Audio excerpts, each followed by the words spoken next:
ओम शांति। हम हैं पूर्व जन्म की कहानियों के कथावाचक और past life regression expert Hitesh Chhabra. हमारे आज के इस वीडियो के अंदर आप सभी भाई बहनों के लिए हम कहानी लेकर के आए हैं हमारे एक ऐसे प्यारे भाई की जो कि पिछले 21 वर्षों से अपने पूरे परिवार के साथ विदेश में रह रहे हैं। भाई के परिवार के अंदर उनकी धर्मपत्नी और उनकी 2 बेटियां हैं और इन भ्राता ने हमारे सामने अपने 3 प्रश्नों को रखा था और ऑनलाइन पास्ट लाइफ रिग्रेशन के सेशन के माध्यम से वो अपने तीनों प्रश्नों का उत्तर प्राप्त कर पाए थे और अपने पूर्व में एक नहीं बल्कि 2 जीवन उन्होंने देखे जिसके अंदर इन तीनों प्रश्नों के उत्तर उनको मिल गए थे। तो इन भाई का जो सबसे पहला प्रश्न था वो इनके एक ऐसे भाव से जुड़ा हुआ था जो कि बचपन से ही इनको परेशान करता आ रहा था। बचपन से ही जब भी वो इस चीज के बारे में सोचते थे तो बहुत ही ज्यादा दुख का अनुभव करते थे और यह चीज थी 1947 में हुआ भारत और पाकिस्तान का बंटवारा। भ्राता ने हमारे को बताया कि जो उनके पिताजी थे वो भारत पाकिस्तान बंटवारे के समय भारत में पाकिस्तान से आए थे और इस बंटवारे के समय में उनके पूरे परिवार को उनकी आंखों के सामने मार दिया गया था और जिस गाड़ी से वो आ रहे थे उस रेलगाड़ी के अंदर अपने परिवार के वो अकेले सर्वाइवर थे। जिस समय में इनके पिताजी भारत आए उस समय इनके पिताजी की जो आयु थी वो केवल 12 वर्ष की थी और इन भाई ने बताया कि जो इनके पिता के पिताजी थे यानी कि इनके दादाजी और इनके नाना जी भी यानी उस महिला के पिताजी जिनकी शादी जिनका विवाह इनके पिताजी से हुआ वो लोग एक दूसरे को जानते थे। एक ही स्थान से सब लोग यहां पर आए थे और इनके पिताजी ने अपने पिता की हत्या भी अपनी आंखों से देखी थी और अपनी युगल के पिता की हत्या भी, जो उस समय उनकी युगल नहीं थी पर उनके पिता की हत्या भी अपनी आंखों से देखी थी। तो जब भी वो इस मारकाट का, इस बर्बरता का किस्सा जिसके अंदर लोग हैवान हो गए थे, अपनी इंसानियत को भूल गए थे और निर्दोष लोगों को जान से मारकर मौत के घाट उतारने लग गए थे और भी बहुत सारी तरह की प्रताड़नाएं जो माताओं और बहनों ने झेली, उस तरह के दृश्यों का वर्णन इनके पिताजी ने इनके सामने बचपन में कई बार किया था। तो हमारे इन भाई ने बताया कि जब भी ये भारत और पाकिस्तान के बंटवारे के किस्से के बारे में सोचते हैं तो इनके मन के अंदर जैसे एक उदासी सी छा जाती है। हालांकि भारत पाकिस्तान का बंटवारा इन्होंने अपनी आंखों से नहीं देखा, इनके पिताजी केवल इनको किस्से कहानियां बताया करते थे उस समय के, पर फिर भी इनके मन में जैसे एक भाव उत्पन्न होता था कि शायद मैं भी वहीं पे था और कहीं ना कहीं ये भाई हमारे को कुछ इस प्रकार का सिग्नल भी दे रहे थे कि कहीं ऐसा तो नहीं कि मैं भी उस मारकाट में मर गया था या मेरे साथ भी कोई ऐसी अनहोनी हो गई थी और अब मैंने दोबारा से जन्म लिया एक ऐसे व्यक्ति के घर में, एक ऐसे परिवार के अंदर जिसके अंदर मेरे खुद के पिता ने वो हॉरर देखा। क्या मैं भी उस हॉरर में वहां पे सम्मिलित तो नहीं था? क्या मेरी भी हत्या भारत पाकिस्तान के पार्टीशन के समय में तो नहीं हो गई थी? तो यह हमारे भ्राता का पहला प्रश्न था। दूसरा प्रश्न उनकी बड़ी बेटी को लेकर के उनके मन के अंदर था,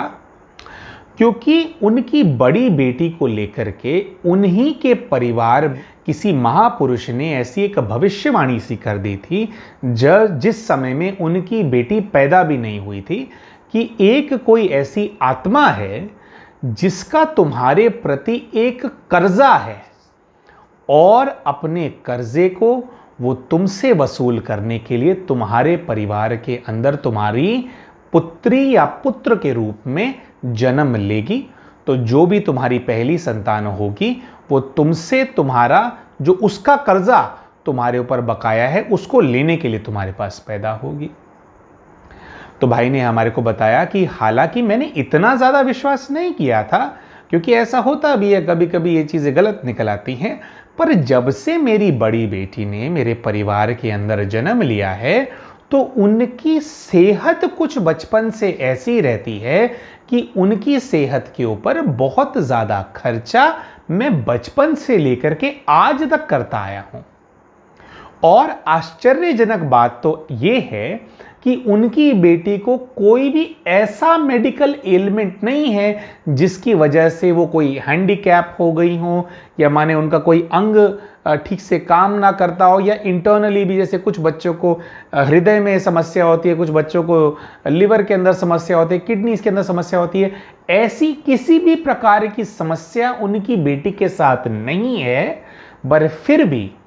वो बार बार कुछ ऐसे बीमार हो जाती हैं और उनका कुछ ऐसे पकड़ में भी नहीं आता है कि मुझे उनकी हेल्थ के ऊपर बहुत ज़्यादा खर्चा करना पड़ता है। वाकई में मुझे ऐसा लगने लग गया है कि कहीं मेरी बेटी मुझसे कर्जा वसूल तो नहीं करने आई है। तो मैं देखना चाहता हूं कि पूर्व जीवन के अंदर मेरा इनसे क्या रिश्ता था। और तीसरा प्रश्न था उनकी युगल यानी उनकी धर्म पत्नी को लेकर के। उन्होंने हमारे को बताया कि हालांकि वैसे तो हम दोनों का पति पत्नी का रिश्ता बहुत अच्छा है, पर फिर भी हम दोनों बात बात पे एक दूसरे से झगड़ पड़ते हैं, कुछ हम दोनों के बीच में अनबन रहती है। तो हालांकि हमने भाई जी को बोला कि वो पति पत्नी वो जोड़ा ही क्या जो आपस में झगड़ा ना करे, तो ये तो हर परिवार की कहानी है। पर फिर भी भाई जी की क्यूरोसिटी थी, वो जानना चाहते थे कि उनकी धर्म पत्नी के साथ उन्होंने क्या रोल निभाया है और जिन भी बातों को लेकर के उनके डिफरेंस ऑफ ओपिनियन रहते हैं उनकी वाइफ के साथ वो क्यों हैं, इनके आपस में क्या कार्मिक अकाउंट है। तो भाई और बहनों,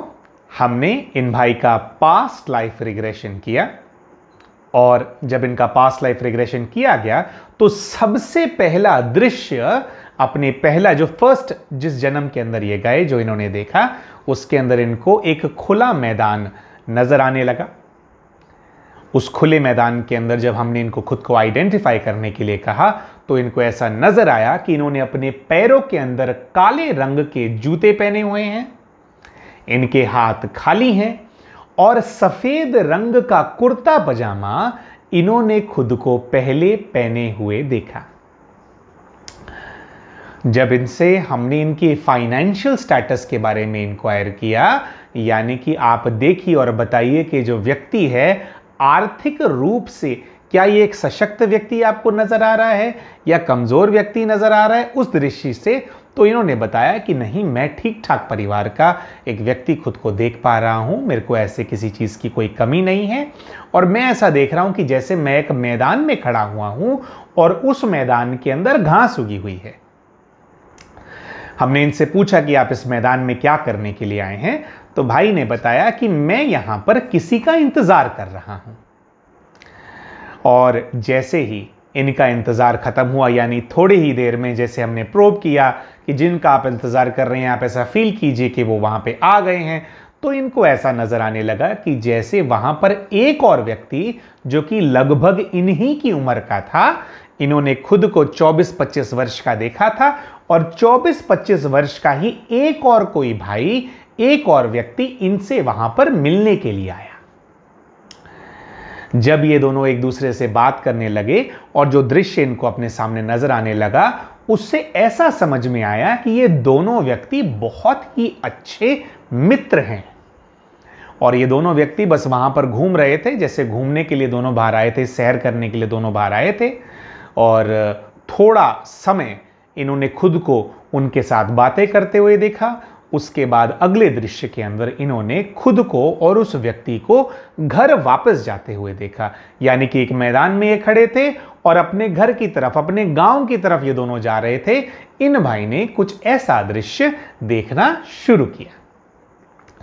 जब ये दोनों अपने घर की तरफ वापस जा रहे थे तो हमने इनको प्रोब किया, इनसे पूछा कि आप दोनों किस चीज के बारे में बातें कर रहे हैं। तो भाई ने बताया कि मुझे कुछ ऐसा व्यतीत हो रहा है कि हम दोनों किसी बिजनेस को लेकर के, किसी ऐसी चीज को लेकर के चर्चा कर रहे हैं जिसके अंदर हमारा कुछ फायदा हो सकता है, यानी कि कुछ कार्य को लेकर के, कुछ बिजनेस हम शायद आपस में शुरू करना चाहते हैं, उसके बारे में हम दोनों चर्चा कर रहे हैं।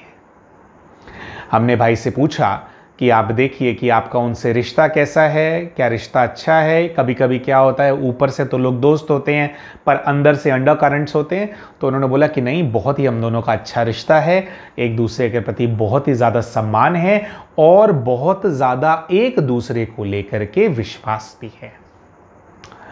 और इस सेशन के दौरान उन दोनों को, यानी कि इनको अपना नाम और उस व्यक्ति का नाम जो उस जीवन में था वो भी पता लगा। इनका नाम उस जीवन के अंदर सुनील था और उनके जो मित्र उनसे मिले थे उनका नाम महेश था।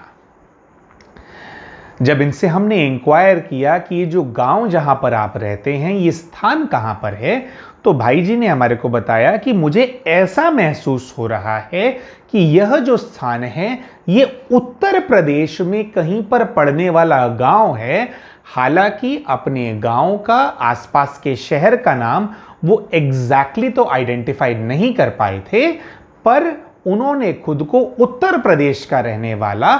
इस सेशन के दौरान अपने रिग्रेशन के अंदर खुद को देखा। क्योंकि हमारे ये भाई अपने दोस्त महेश के साथ अपने एक बहुत ही ज्यादा घनिष्ठ और अच्छे संबंध को महसूस कर रहे थे, तो हमने उनको महेश को आइडेंटिफाई करने के लिए कहा। तो हमारे इस भाई ने महेश को अपने ही ऑफिस में काम करने वाले एक कॉलीग के रूप के अंदर आइडेंटिफाई कर लिया। उन्होंने बताया कि ये जो मेरा इतना अच्छा दोस्त है ये मेरे ऑफिस में काम करने वाला मेरा ही एक कॉलीग है जहां पे मैं अभी काम करता हूं इस जीवन के अंदर। पर वो एक बात को सोच करके थोड़े परेशान हो गए और अचंभे में हमें बताया कि भाई जी ये जो मेरा यहाँ पे घनिष्ठ मित्र है, मैं इसको जिस कॉलीग के रूप में देख रहा हूं उस कॉलीग से तो मेरी बिल्कुल भी नहीं बनती है। मैं तो उसको बिल्कुल भी पसंद ही नहीं करता हूं। और वो एक अलग डिपार्टमेंट में काम करता है, मैं अलग डिपार्टमेंट में काम करता हूं, पर जब भी मैं उसको देखता हूं मेरे मन में एक भाव आता है कि मुझे जैसे इससे कोई भी राब्ता नहीं रखना है, मुझे बिल्कुल भी इससे बात नहीं करनी है, उससे मिलना बात करना मैं तो बिल्कुल ही पसंद नहीं करता हूं। पर यहां पर तो मैं देख रहा हूं कि हम दोनों का रिश्ता बहुत अच्छा है। तो हमने भाई से कहा कि कोई बात नहीं भाई जी, अभी एक्टिविटी में थोड़ा आगे जाएंगे, थोड़े समय के बाद शायद कुछ ऐसा सामने आ जाए। अभी आप दोनों बिजनेस की बात कर रहे हो, क्या पता कुछ ऐसा निकल के आ जाए कि बिजनेस के अंदर कुछ आप लोगों की अनबन हो गई थी, क्या पता कुछ ऐसा निकल के आ जाए कि आपकी वजह से कुछ गड़बड़ हो गई या शायद उनकी वजह से कुछ गड़बड़ हो गई। तो अभी हम ऐसा करेंगे, सेशन में हम आगे बढ़ेंगे। तो अपने अगले ही दृश्य में उन्होंने ऐसा देखा कि ये मित्र जो है उन्हीं के घर से 500-600 मीटर दूर उन्हीं के एरिया में, उन्हीं के गांव में रहता था। इनका जो मित्र था वो अपने घर चला गया और हमारे ये भाई अपने घर आ गए। तो अपने दोस्त महेश से अलग होने के बाद ये भ्राता जब अपने घर के अंदर पहुंचे तो अपने घर के अंदर इन्होंने अपने परिवार को देखा, जिस परिवार में इनको ऐसा नजर आया कि इनके माँ बाप हैं और इनकी एक छोटी बहन इनको वहां पर नजर आने लगी जो कि लगभग 20 वर्ष की आयु की उस समय में थी। उनके घर के अंदर जो उनकी छोटी बहन थी उनको देख करके उन्होंने आइडेंटिफाई किया कि आज के जीवन के अंदर जो उनकी छोटी बहन है वही उनकी उस जीवन के अंदर भी छोटी बहन थी। अपने माता और पिता को वो इस जीवन के अंदर प्लेस नहीं कर पाए, पर उन्होंने ऐसा बताया कि अपने माता पिता से, अपनी बहन से, सबसे मेरा बहुत ही अच्छा और बहुत ही मधुर संबंध है। थोड़ा और जब उनको हमने प्रोब किया और जानने का प्रयास किया कि एग्जैक्टली कौन सा सन चल रहा है, क्योंकि जो उनका इमोशन था वो सन 1947 से जुड़ा हुआ था, तो हम अपने रिग्रेशन की एक्टिविटी के अंदर ये प्रयास कर रहे थे बार बार कि वो 1947 के समय के अंदर चले जाएं और उस समय का जो पार्टीशन है उसको देखें और फिर हम आगे बढ़ पाएं। पर हम कितना ही प्रयास क्यों नहीं कर रहे थे उनके सेशन के दौरान, पर वो भाई 1947 में नहीं पहुंच पा रहे थे। जब भी हम उनको समय में थोड़ा आगे भेजने का प्रयास करते तो वो थोड़े आगे के समय के अंदर थोड़े आगे के समय के दृश्यों को देखने लग जाते हैं। तो जब सबसे पहली बार हमने अटेम्प्ट किया कि आप आगे जाइए और देखिए कि 47 में क्या हुआ, दंगे हुए, क्या आप उनमें शामिल थे, आप उस सीन में जाएं, तो भाई ने देखा कि वो अपने यूपी के गांव में अब नहीं है, बल्कि अपने पूरे परिवार के साथ वो खुद को दिल्ली में देख रहे थे। जब उनसे हमने पूछा कि दिल्ली में आप क्या करने के लिए आए हैं, तो उन्होंने बताया कि दिल्ली के अंदर मैं अपने पूरे परिवार के साथ एक शादी को अटेंड करने के लिए आया हूं। और वो जो शादी का फंक्शन चल रहा था, उस फंक्शन के अंदर जो उनका मित्र महेश था, वो भी अपने पूरे परिवार के सहित सम्मिलित था। हमने इन भाई से पूछा कि जो शादी का आप दृश्य देख रहे हैं, आप इसके अंदर देखिए, क्या यहां पे महेश से कुछ अनबन हुई, कुछ समस्या हुई? तो उन्होंने बताया कि नहीं, ऐसा तो मैं कुछ भी नहीं देख पा रहा हूं। पूरी शादी का जो दृश्य है एक फास्ट फॉरवर्ड मेथड के अंदर उन्होंने देख लिया, उसके अंदर आगे थोड़ा जैसे जंप कर लिया, उन्होंने थोड़ा टाइम जंप किया। उन्होंने बताया कि नहीं, महेश से तो अभी भी मेरा अच्छा रिश्ता है, मैंने वहां पे भी मैं इसको मिला और इसने मुझसे बहुत अच्छे में से बात करी। दिल्ली की शादी का सीन खत्म हो जाने के बाद हमारे ये भाई, जिनका उस जन्म में नाम सुनील था, खुद को वापस अपने घर के अंदर देखना शुरू करते हैं। इन्होंने हमारे को कुछ ऐसा बताया कि जो हमारी बहन सुनीता है, उनका विवाह हो चुका है, अब वो हमारे घर में हमारे साथ नहीं रहती हैं। मैं रहता हूं और मेरे माता पिता मेरे साथ इस घर के अंदर रहते हैं। प्यारे भ्राता ने हमारे को ऐसा बताया कि मेरे को मेरा एक दोस्त है, जिसके बारे में मेरे को ऐसी स्मृति आ रही है कि कोई मेरा ऐसा दोस्त है जिसको मैं अपने घर के अंदर बार बार छुपा लेता हूं, और अपने अगले ही दृश्य के अंदर इन्होंने अपने आप को उस दोस्त की मदद करते हुए देखा, जो कि बार बार इनके घर के अंदर आकर के छुप जाता था। जब हमने इनसे उस दोस्त का नाम पूछा कि वो दोस्त कौन है जो आपके घर में आकर के छुप जाता है, तो इन्होंने कहा कि मुझे नाम तो स्मृति में नहीं आ रहा है, पर मैं तो उनको पंडित जी कहता हूं। तो जैसे ही हमारे इस भाई ने पंडित जी अपने दोस्त का नाम हमारे सामने लिया, और एक और फैक्ट हमारे सामने जो पहले से ही आ गया था कि ये यूपी में कहीं के रहने वाले हैं, उस वक्त उसी समय हमारे को अंदेशा हो गया कि इनके जिस मित्र को ये बार बार छुपने में सहायता करते हैं, वो और कोई नहीं है पर क्रांतिकारी चंद्रशेखर आजाद हैं।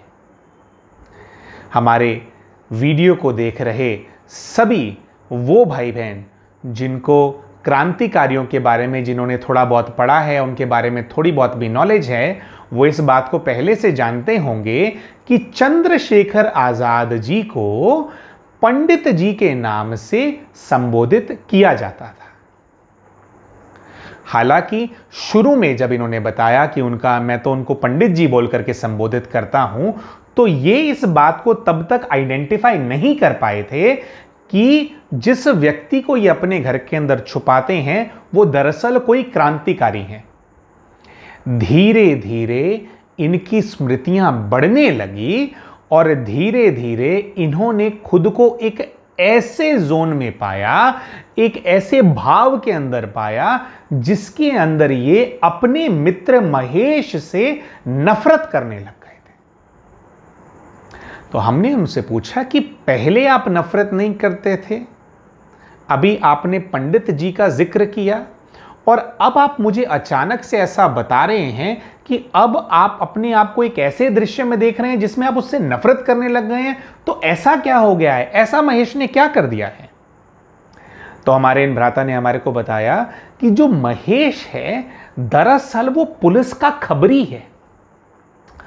और मुझे उसका ये नेचर बिल्कुल भी पसंद नहीं है। मुझे समझ नहीं आता है कि ये पुलिस को खबरें क्यों देता है उन लोगों के बारे में जो कि हमारे भारतवर्ष को, भारत मां को बेड़ियों से छुड़ाने के लिए संघर्ष कर रहे हैं। ये पुलिस का मुखबिर क्यों है? मुझे ये बिल्कुल भी पसंद नहीं है। और मुझे दरअसल ऐसा पता लग गया है कि जो मेरे मित्र मेरे घर में छुपने के लिए आते हैं उनके बारे में भी जानकारी इसने पुलिस को देनी शुरू कर दी है।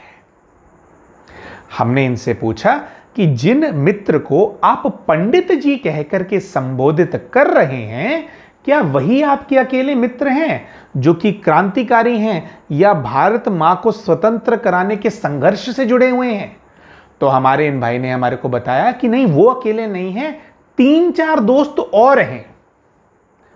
तो हमने काफी प्रोब करने का प्रयास किया कि वो 3-4 जो मित्र आपके हैं, आप उनका नाम हमारे को बताइए। तो उन्होंने हमारे को कहा कि मुझे नाम तो याद नहीं आ रहा है, पर जो बाकी के 3-4 मित्र हैं उनमें से एक बंगाली दोस्त भी है।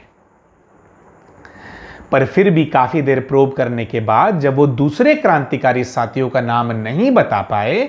तो उनको इस बात की जब हम स्मृति दिला रहे थे कि आप नाम याद करें, उनको एक वाक्य याद आ गया जिससे उनको समझ में आ गया कि उनको महेश से नफरत क्यों होने लग गई। उन्होंने हमारे को ऐसा बताया कि उनके वो मित्र जिनको वो पंडित जी कहकर के संबोधित करते थे, जो कि उनके घर में आकर के कई बार छुपते थे,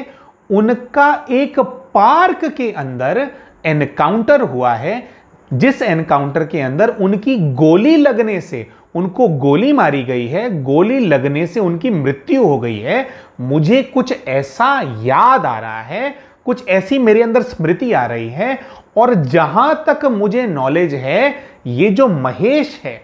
मुझे ऐसा लग रहा है कि कहीं ना कहीं जो मेरे मित्र हैं उनकी मुखबिरी, उनकी जानकारी इसने लीक करी है पुलिस वालों को, जिसकी वजह से मेरे घनिष्ठ मित्र जो कि भारत मां की स्वतंत्रता के लिए संघर्ष कर रहे थे, उनको अपने प्राणों की आहुति देनी पड़ी। अपने पूरे रिग्रेशन की एक्टिविटी के दौरान दोस्तों, हमारे इन भाई ने कभी भी चंद्रशेखर आजाद या आजाद जी इस तरह की शब्दावली को इस्तेमाल नहीं किया। इन्होंने बिल्कुल क्लियरली तो ये बात कंफर्म नहीं करी कि जो इनके दोस्त थे क्रांतिकारी श्री चंद्रशेखर आजाद थे, पर कई ऐसे फैक्ट इस रिग्रेशन की एक्टिविटी में सामने आए जिससे कि हमारे को ऐसा लगता है कि जिस साथी की ये बात कर रहे हैं वो वीर आजाद ही थे। और वह फैक्ट है कि इनका यूपी का होना और आजाद जी यूपी के थे। अपने मित्र का इनको पंडित जी कहना, आजाद जी को पंडित जी कहकर के ही संबोधित किया जाता था। पूरी क्रांतिकारी कम्युनिटी के अंदर, गरम दल के अंदर पंडित जी उनको बुलाया जाता था। और तीसरा फैक्ट कि पार्क के अंदर गोली लगने से उनकी मृत्यु हुई। हालांकि चंद्रशेखर आजाद जी ने अपने एनकाउंटर के दौरान जब उनको पार्क के अंदर अंग्रेजों ने और पुलिस ने घेर लिया था, तो एक पेड़ के पीछे छुप करके उन्होंने काफी मुकाबला किया था। हालांकि पुलिस की गोली से चंद्रशेखर आजाद की मृत्यु नहीं हुई थी। वो हमेशा अपने पास एक स्पेशल, एक अलग से बुलेट एक दूसरी पॉकेट के अंदर रखते थे, जो कि उन्होंने अपने लिए रखी हुई थी, क्योंकि चंद्रशेखर आजाद का यह प्रण था कि मेरे जीते जी अंग्रेज मुझे कैप्चर नहीं कर पाएंगे, उनकी शपथ थी। तो एक गोली वो अपने लिए रखते थे। तो जब वो चारों ओर से घिर गए थे और पता ना जाने कितनी ही गोलियों की बौछार उनके ऊपर हो रही थी, जब उनकी सारी गोलियां खत्म हो गई थी, तो जो एक गोली उनके पास बची थी, तो अपनी उसी बची हुई गोली का इस्तेमाल करके चंद्रशेखर आजाद जी ने अपने प्राण ले लिए थे, क्योंकि वो जिंदा अंग्रेजों के हाथों पकड़ा नहीं जाना चाहते थे। ये उनका प्रण था। तो ये तीनों फैक्ट कहीं ना कहीं हमारे को ये ऐसी भाषणा दे रहे थे कि जो इनके मित्र थे, जिनकी ये मदद करते थे, वो एचआरए के और एचएसआरए के लीडर आजाद जी ही थे। तो इन भाई ने हमारे को बताया कि उनकी मृत्यु हो गई है और मुझे खुद से घृणा हो रही है। मुझे बार बार ऐसा लग रहा है कि अगर इस व्यक्ति की मित्रता मुझसे नहीं होती तो शायद ये मेरे मित्रों की मुखबिरी पुलिस को नहीं कर पाता। मुझे खुद से घृणा होने लग गई है कि ऐसे व्यक्ति की मित्रता के कारण भारत मां के वीर सपूतों को अपने प्राणों की आहुति देनी पड़ गई है। तो मेरे अंदर बहुत ज्यादा आत्मग्लानि का भाव है। और जिस दिन पंडित जी के बारे में मुझे पता लगा कि उनकी गोली लगने की वजह से मृत्यु हो गई है, उस दिन के बाद मैंने इस व्यक्ति से कभी बात नहीं करी, इसकी शक्ल भी नहीं देखी। इस दृश्य को पूरा देख लेने के बाद, इस भाव को समझ जाने के बाद हमारे ये भाई आगे जा पाए।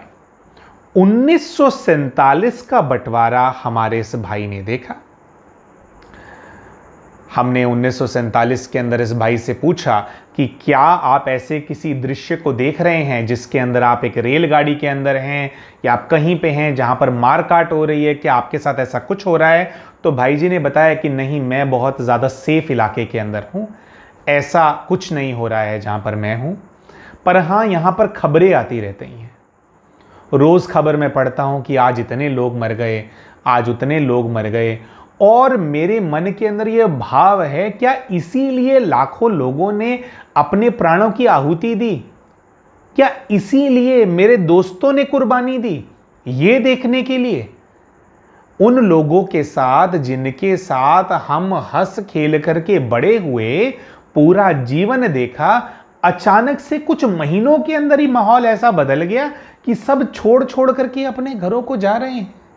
विस्थापित हो रहे हैं। हिंदू सिख परिवार पाकिस्तान से भाग करके यहां पर आ रहे हैं और मुसलमान परिवारों के लोग भारत को छोड़ करके पाकिस्तान जा रहे हैं। क्या यही देखने के लिए हम लोगों ने कुर्बानी दी थी, हमारे दोस्तों ने कुर्बानी दी थी? तो इन्होंने हमारे को बताया कि सन 1947 के बंटवारे के अंदर इन्होंने किसी भी प्रकार का वायलेंस डायरेक्ट नहीं देखा, पर इनके मन के अंदर दुख था कि क्रांतिकारियों की, वीर सपूतों की, जिन्होंने भारत मां के लिए त्याग किया, उनकी जो कुर्बानी है, इनको ऐसा भाव आया कि जैसे वो वेस्ट हो गई। और उसके बाद हमारे ये जो भाई हैं, हमने इनसे पूछा कि ठीक है, अब आप आगे जाइए, अपने मृत्यु के दृश्य को आप देखिए। तो हमारे इन भाई ने अपने मृत्यु के दृश्य को देखा और उन्होंने हमारे को ऐसा बताया कि जो मेरा मृत्यु है वो नॉर्मल हुई है, मैं अपने घर आया हूं और घर आकर के बस मेरी मृत्यु हो गई है। और इन्होंने मुझे बताया कि 1947 में जैसा मैं खुद को देख रहा था, उससे कोई बहुत ज़्यादा मैं बूढ़ा नहीं हो गया। उसी समय के आसपास मैंने अपने प्राण त्याग दिए हैं, क्योंकि ये जो बंटवारे का दुख है, हालांकि मेरे वैसे प्राण नहीं गए, मेरे को क्षति नहीं पहुंचाएगी, पर ये जो कुर्बानियां वेस्ट हो गई, इस भाव ने जैसे मुझे जकड़ लिया है और मैं इस भारत में अब रह नहीं पा रहा हूं। मेरा मन मुझे कचोट रहा है कि मुझे यहां पर नहीं रहना, जहां पर वीरों के बलिदान व्यर्थ चले गए और ऐसे लोग एक दूसरे से अलग हो गए। ये उनके मन में भाव था और जिस भाव के चलते, जिस दुख के चलते ये बहुत ज़्यादा बीमार हो गए थे। और बीमार होने के बाद कुछ ही समय के अंदर, शायद 1 या 2 वर्षों के अंदर, इन्होंने अपने प्राणों को स्वतंत्र भारत के अंदर, जो कि अब एक की जगह 2 देश हो चुके थे, भारत और पाकिस्तान हो चुके थे, तो भारत में अपने ही गांव में, अपने ही घर में, जो यूपी में था, वहां पर इन्होंने उस दुख के अंदर अपने प्राणों को त्याग दिया था। ऐसा होने के बाद जैसे हमारा प्रोसेस होता है, क्योंकि इसके अंदर उनको अपने एक प्रश्न का उत्तर तो मिल गया था, उनको हमने उनके दूसरे जीवन के अंदर भेजा। अपने दूसरे जीवन के अंदर हमारे इन भाई ने ऐसा देखा कि जैसे कि ये एक बहुत ही विद्वान पंडित हैं और बहुत ही ज़्यादा अमीर भी हैं, और इन्होंने कुछ ऐसा बताया कि मेरे विद्वान होने का, मेरे अमीर होने का मुझे कुछ अभिमान भी है। तो हमारे इन भ्राता ने हमारे को बताया कि मैं ऐसा देख रहा हूं कि मैं 40 से 45 वर्ष का एक बहुत ही विद्वान प्रकांड पंडित हूं, एक विवाहित पुरुष हूं, और जो विवाहित पुरुष है जो वहां पे देख रहा है, ये एक ऐसा पुरुष है जिसको इतना अभिमान है कि वो अपनी धर्म पत्नी की बात बिल्कुल नहीं सुनता। जी हां, जब इन्होंने उस जीवन के अंदर अपनी धर्म पत्नी को आइडेंटिफाई किया तो इन्होंने ऐसा देखा कि आज जो इनकी धर्म पत्नी है उनका ही इनके साथ पाठ था उस जीवन के अंदर। उस जीवन के अंदर भी वो इनकी धर्म पत्नी थी, जो कि कई सब्जेक्ट्स के ऊपर इनको बहुत ही ज़्यादा सलाह, विचार विमर्श, अपनी राय देती थी, विचार विमर्श करती थी, पर ये उनकी बात बिल्कुल भी नहीं सुनते थे। इन्होंने उस जीवन के अंदर एक ऐसी बच्ची को आइडेंटिफाई किया जो कि इनकी पुत्री समान थी। हालांकि इनकी पुत्री नहीं थी, पर वो शायद किसी ऐसे व्यक्ति की पुत्री थी जिनको ये जानते थे, और इन्होंने ऐसा बताया कि जो इनकी धर्म पत्नी है उनके रिश्ते में से कुछ रिश्तेदार ये बेटी लगती है, हमारे यहाँ पे काफ़ी इसका आना जाना है, तो मैं इसको पुत्री की तरह ही मानता हूँ, मेरी पुत्री समान है। और वो जो बच्ची जो उस जीवन में पुत्री समान थी, वो इस जीवन के अंदर उनकी वही लौकिक पुत्री है जिसको लेकर के इनके मन में वो कर्जे वाला भाव है, जो कि हमने आपको वीडियो के शुरुआत में बताया था। तो हमारे इन भ्राता ने देखा कि ये बच्ची है, हमारी ये वाइफ है, हम इनकी बात सुनते नहीं, हम तो बहुत ही ज्यादा विद्वान आदमी हैं। थोड़ा जब ये आगे उस जीवन के अंदर गए तो इन्होंने कुछ ऐसा दृश्य देखा कि ये जो लड़की है जो कि इनकी पुत्री समान है, उनके पिता ने अपनी कोई चीज इनके पास सुरक्षित रखवाई थी इनके संरक्षण के अंदर, जो कि थोड़े समय के बाद इनको समझ में आ गया था कि अपनी पुत्री के लिए जोड़ा हुआ सोना उन्होंने इनके पास रखवाया था। क्यों रखवाया था ये सब कुछ तो वो आइडेंटिफाई नहीं कर पाए, पर वो सोना इनका नहीं था, वो उस व्यक्ति का था जिन्होंने अपनी पुत्री के लिए, शायद उनके विवाह के लिए, अपनी पुत्री के लिए उन्होंने जोड़ा हुआ था, जो कि इनके पास रखवाया गया था। इन्होंने थोड़ा आगे जाकर के देखा कि इनको एक बहुत ही अच्छी जमीन का ऑफर कहीं से आता है, और इनके मन के अंदर लालसा उत्पन्न हो जाती है एक बहुत बड़े जमीन के टुकड़े को खरीदने की, जो कि बहुत ही कम दामों में उनको मिल रहा था। पर जितना बड़ा वो जमीन का टुकड़ा था, उस टुकड़े को खरीदने के लिए इनके पास पर्याप्त धन नहीं था।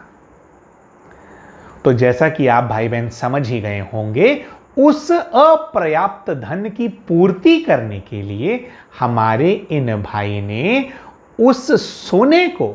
जो कि इनके पास केवल रखवाया गया था, जो कि इनका धन नहीं था, केवल इनके संरक्षण में रखवाया गया था, उस सोने को गिरवी रख करके इन्होंने एक मोटी रकम कहीं से अपने लिए अरेंज करी और इन्होंने उस जमीन को खरीद लिया। इन्होंने कुछ ऐसा बताया कि मेरे मन में कुछ ऐसा भाव था कि मैं इस जमीन को खरीद लूंगा, मुझे तो बहुत कम दाम में मिल रही है, और फिर इस जमीन को जब मैं बेचूंगा तो मेरे पास धन वर्षा हो जाएगी, मेरा तो कई गुना प्रॉफिट हो जाएगा। तो ये जो सोने का जो जेवर हैं बच्ची के, मैं वापस ये जेवर छुड़वा करके इनको दे दूंगा और अपना भी एक प्रॉफिट, एक मुनाफा कमा लूंगा। पर जैसा कि होता है, विनाश काल विपरीत बुद्धि, या जब विकर्म हो जाना होता है, जब ऐसा लालच, भाई और बहनों, माया बहुत सारे रूपों में लालच हमारे सामने लेकर के आती है,